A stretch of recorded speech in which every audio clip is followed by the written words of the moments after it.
think, yes. Okay. Let's censor it. Yes.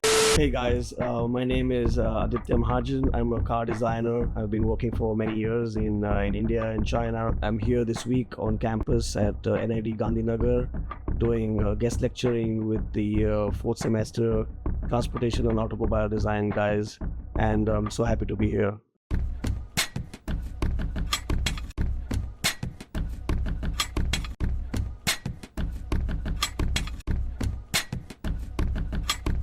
I've been drawing since I was a little kid, as far as I remember.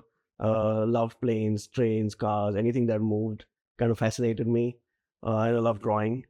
Unfortunately, like most people, didn't really know much about design back in when I finished high school. So ended up doing engineering, and then I realized it's not for me.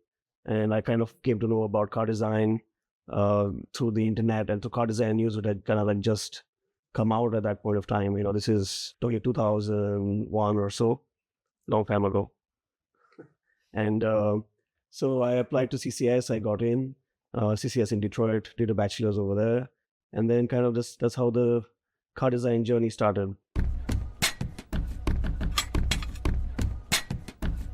I was working in Shanghai, China for about 12 years. I worked for many different companies like Geely, GAC, a startup like Chorus. And so China is, as you know right now, is kind of one of the biggest car manufacturers in the world. I think they do about 20 million cars a year. And India, in comparison, say does about 4 million per year. So you can see it's like about 4 to 5 times the size. So yeah, the landscape is immense. There's a lot of cars. And as you know, Chinese are pushing with their EVs. And so it's a great place to, to do design, lots of work, lots of opportunity. The food. People think that people eat any crazy stuff in China. Actually, that's not true. It's kind of pretty much normal, like, just like chicken, fish, meat. Yeah, every culture has maybe a few crazy dishes, but generally the food is very delicious. It's kind of like India. You have different cuisines from different regions. It's similar. China is a huge country, so east, west, north, south. You go. Every region has their own particular food and flavors, and some really good stuff. So I think that's one misconception people have is about the food. Kind of hard to say because I think a lot of projects have different memories for different phases, some good, some bad. But I think it's always you remember is who you work with or the team kind of like had the best. Like you want to go into work and it's kind of like your buddies, but not just like buddies, like shooting the shit, but also like doing good work, like getting inspired from them, learning from them, bouncing off ideas.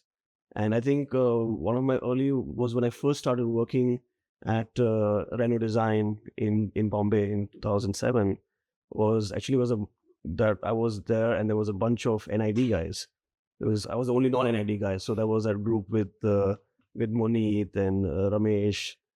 We all kind of started out together at the same time, and we were all very, very hungry, very enthusiastic, wanting to learn, and we're all similar age, similar mindset. So it was a really good time because we kind of all came together and we used to work really hard, work late, but we had a lot of fun as well. Because I came to NID Gandhinagar, I think in 2011, like a long time ago, when we were doing a project with Renault, and there was a collaboration with the transportation and lifestyle. It was a workshop.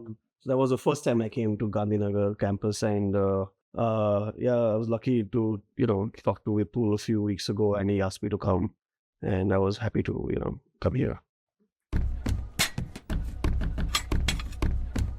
So, yeah, of course, you want to push them, guide them, because you can kind of see yourself in them, and you kind of want to make them avoid the same pitfalls, but also give them like the most useful advice, not like frivolous advice or like but some things I guess you just got to figure out on your own, right, in life. But you just want to give them like don't do stupid shit, and like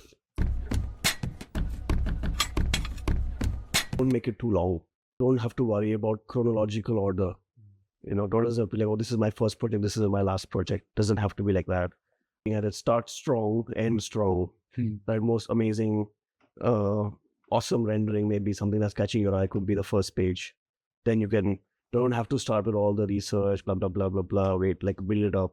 You can just start off with some really cool, capture eyeballs, capture attention. That's the most important thing, because most people, when they go through portfolios, is like, right? So you want, put the best stuff, for very important. If there's something that you're not sure, take it out.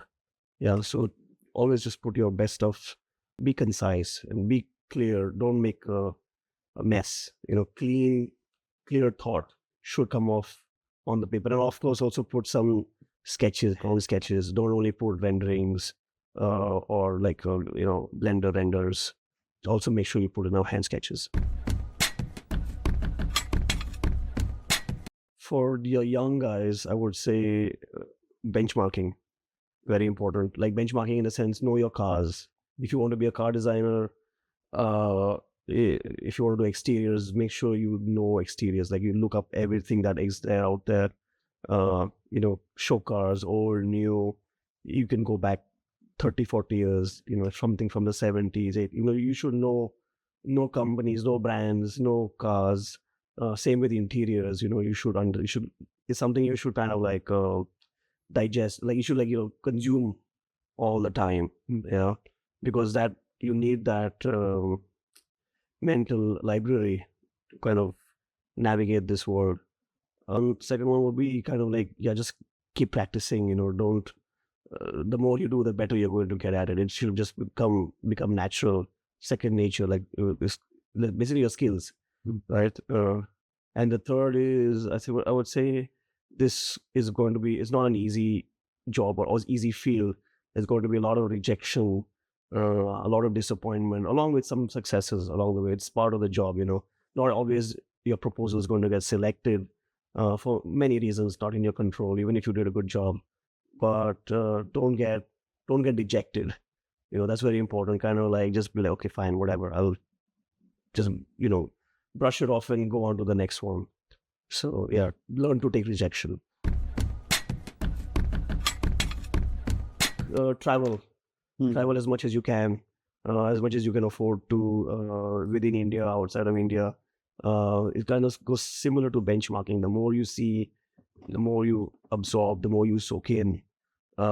That's very important for a designer. Your world has to be as large as possible. You cannot be like this. What's next? This is something I'm also kind of figuring out now. I'm on a bit of a sabbatical from work, so I'm traveling in India, traveling out of India, doing some teaching. Like I'm here this week. I was in some other colleges before, meeting young designers, meeting old friends, spending time with family, and most importantly, traveling with my dogs in my Jimny. So yeah, let's see where it goes. Thank you so much, Aditya. It was nice to have you here. Thank you, NID. See you guys soon. Thanks. Yeah. Any non-academic advice right off the mind? Don't drink. Okay.